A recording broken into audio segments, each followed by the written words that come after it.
He is blazing his own path. Acho, you have an issue with Luka constantly being compared to others? Yes. You do? Yes, I hate it. Poo-pooing on it the too? only fabric, Marcellus, that Luka and Larry have is the light-skinned white fabric. It's 2002. Light skin or white? White. Okay. Well, Jason Kidd, light skin. Oh, okay. Yeah. I'm in Dallas. I'm a young whippersnapper. It's 2002. I was born and raised in Dallas, Texas. Affinity for basketball started blossoming. Dirk Nowitzki. His career is taking off.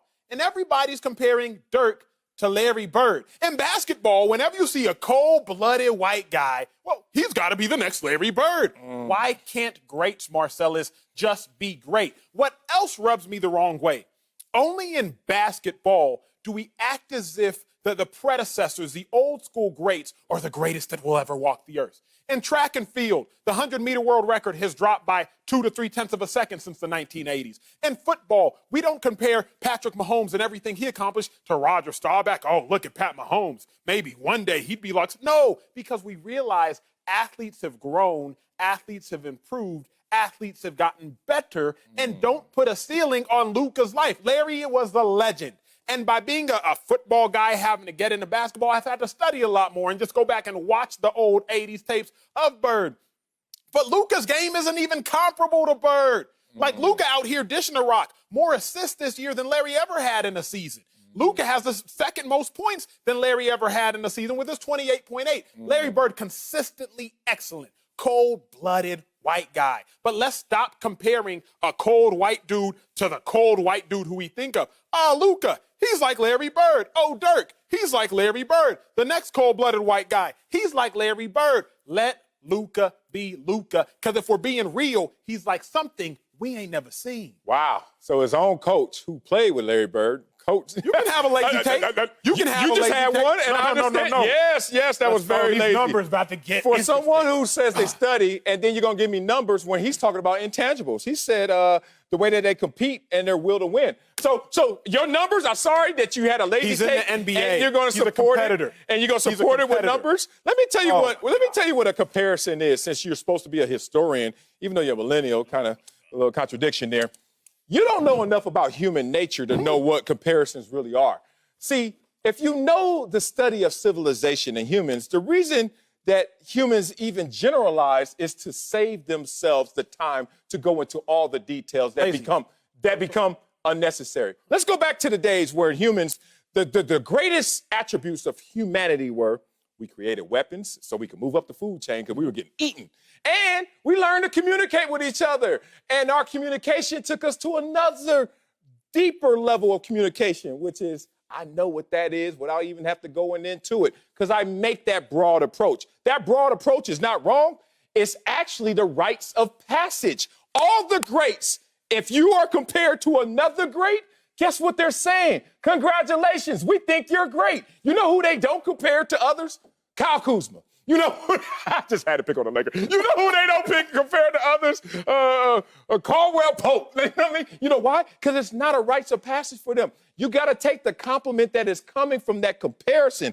And it's amazing that a guy like Mark Cuban's been around a lot of basketball, doesn't understand where, one, his coach is coming from, who actually played it and coaches it right now, and actually has intimate connections with those two he compared it to. It wasn't a lazy approach. It was deep. If he was talking, Marcellus, about the competitive nature, don't you think he might compare him to Dirk Nowitzki, who was probably the most competitive of the Mavs because he stayed there for 20 years plus won a chip? His coach doesn't think so. No, that's not what they're comparing. Who's won more, Dirk or Larry Bird? I'm saying you're not comparing them to the competitive features. We're talking about tangibles. When people are making these comparisons, Marcellus, they're not making comparisons based. I'm not just talking specifically about the Carlisle quote, because Carlisle's not the only one. Well, that's what this topic is. No. Carlisle is not the only one. Did you prepare your notes before you knew what this topic was? Carlisle is not the only one perpetuating these comparisons because we've done these across all sports. Now, if you want to sit here and not move the field goal, because that's not what you're doing. Carlisle didn't. But if you want to sit here and just say, okay, we're comparing Luka's competitiveness to Larry's competitiveness, then sure, I will give you that. Well, that's what he said. If you want to win a cheap argument, then I'll give you that. I didn't know that's what people want to fight. I didn't know that's what we were doing. They picked the wrong tree to climb up. Well, let's see if you can climb up this tree. Let's get to my guy, Jim Jackson, live from the bubble in Orlando. Jim, you have an issue with the constant Luka Doncic comparisons? Say no. First of all, Professor Wiley, thanks for that dissertation in history. Thank you. It really enlightened my day right there. Emmanuel, back to you about history and about comparison. It does go across the board. It's inevitable that with whichever sport, a individual who can change the game is going to get compared. I remember back in the day when Walter Payton was in Chicago, he got compared a lot. Is he the next Gale Sayers or whatever it may be? Was it fair? Was it unfair? I don't know. But because you see something within a certain player that you may have seen before, there's always a comparison. Ray Lewis, is he the next, great linebacker that will play the game? And who's he compared to? Okay, who's the greatest linebacker to play? Middle linebacker. Dick That's Butkus. who you asking. Dick Butkus. That was the best one before me. LT? Outside. But I hear you. Outside linebacker. Yeah, that's but, fair. it's always a comparison. So even when LeBron James came into the league, is he the next Magic? Is he the next Michael Jordan? Until he figured out and carved out his own niche, now he's the next LeBron James.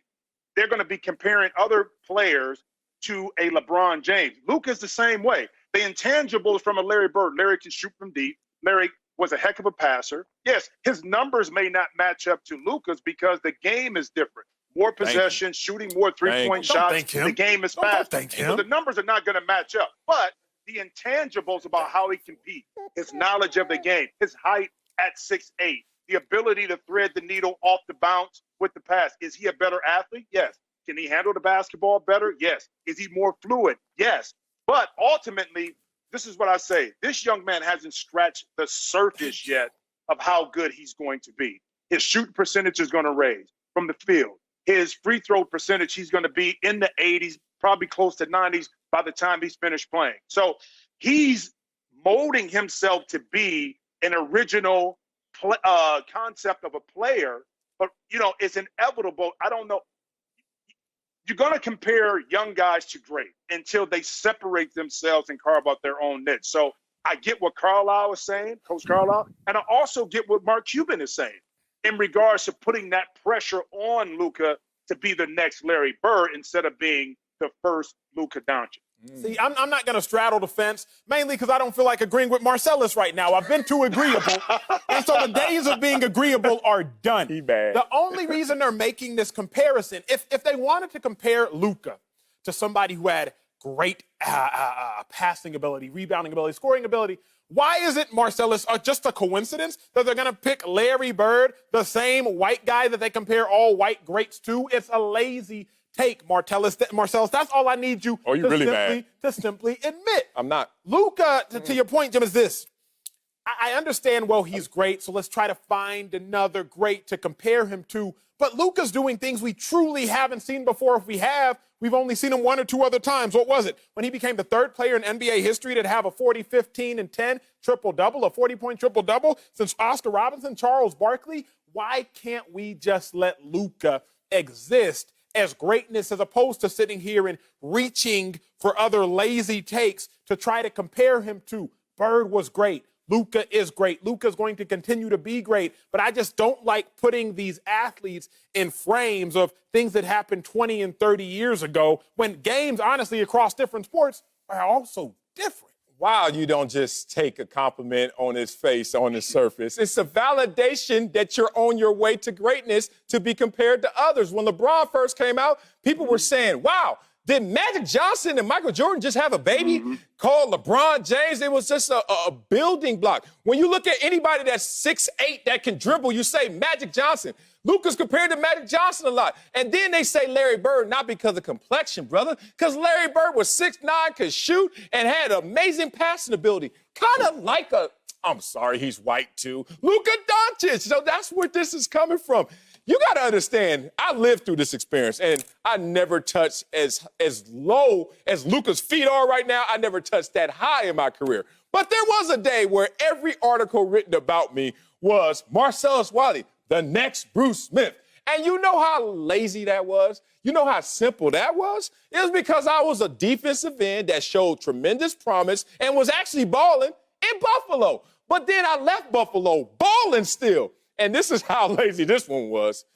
I got to San Diego, and guess what they said? Oh, he ain't the next Bruce Smith because we ain't got a Bruce Smith on our roster or a Bruce Smith in our organization. So sometimes it is that simple. But, man, Acho, you smarter than that. You deeper than that. They are not being lazy with this one. This one is for real. He is a combination of Magic, Larry Bird, and if you want to go even He's Luka. deep, Luka. No. You're going to mix all these concoctions and say, oh, he's a combination of A plus B plus C. Maybe he's just D. That's how you get in the fraternity, the fact that we know we've seen something like this before. Well, here's the thing. I'm going to give you two examples. When I was in high school, I was bigger than everybody. I played point guard at 6'5", 6'6". My freshman year, I started point guard all the way through high school. They were comparing me as either the next Magic Johnson just because of my size and my passing ability. Was I the next Magic? No. But the similarities in size at that time, being a bigger point guard, the reference was that was your comparable person that you looked at. Here's the thing that we're starting to do with Luka also. You're comparing his numbers and his accomplishments early to a LeBron James in his younger year. What was LeBron able to accomplish at the age of 20, 21, 22? The MVPs, getting teams to a final. Those are the numbers that now you're starting to see in comparison to the generation that we see now where Luka kind of fits in. Is his numbers going to surpass? Is he going to be able to accomplish the things that LeBron James was able to do at a young age? That's what to me, that's what I'm starting to see, because that's a comparable analysis right there as far as being able to be successful individually, first of all. Second, are you able to lead your team not just to a good regular season record? Can you kind of navigate your way to the playoffs and get yourself to a championship at an early age? That's the numbers that me, when I look at it, I'm saying, okay, LeBron was a phenom, but also keep in mind, LeBron had expectation, okay? Luka didn't. That's the difference. That's why it's a lot of this, I think, all right now going on with Luka, because when he came out, there were a lot of questions on one, European, is he fast enough? Can he get by guys? Does he fit? We know he played overseas. He had the experience, but would that translate to the NBA? The bar was a little bit lower. He's already exceeded those expectations. So when you start talking about comparisons to the great, all of these names are going to come up because we did not expect this from Luka. And like I said, bottom line, the more successful he is, he continues to grow his game, which he will because he's an ultimate competitor. Look, he's going to carve out a niche to his own, and it's just going to be Luka. Yeah, this is the new, that's what it's going to. But Emmanuel, it takes time for that. If he keeps putting up numbers like he's doing now, and he can advance, that conversation to be over. It's just going to be Luka. Yeah, it seems like Acho doesn't want to know how the sausage is made, but welcome to greatness, Luka. This is how you're actually made to be one of the greats. You have to go through this process. And Luka, going to have to carry the load once again. No Porzingis in the matchup tonight. We'll see how it all plays.